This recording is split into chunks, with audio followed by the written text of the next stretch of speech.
গুরুত্বপূর্ণ ভূমিকা নেওয়ার জন্য সকল নাগরিকদের ঐক্যবদ্ধভাবে সচেতনভাবে সামাজিক আন্দোলন গড়ে তোলার জন্য আহ্বান জানিয়েছেন।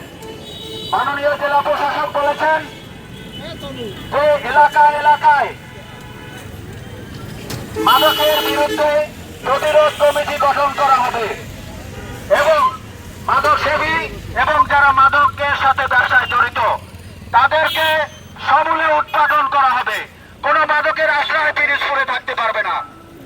মাদক যেমন আপনার সন্তানকে নষ্ট করছে, এই সমাজকে নষ্ট করছে, পরিবেশ নষ্ট করছে, তথাপি রাষ্ট্রকে নষ্ট করছে।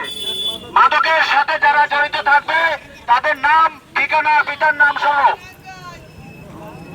পিরিজপুরে উপজেলা প্রশাসন একটি চিঠির বাক্স, গোপন চিঠির বাক্স খুলতেছেন, সেখানে জমা দেওয়া হবে এবং যারা এই মাদকের সাথে সম্পৃক্ত হবে তাদের, যারা এই খবর দিবে তাদের নাম ঠিকানা সম্পূর্ণ গোপন রাখা হবে। মাদক বিক্রি এবং মাদকের যারা সেবক তারা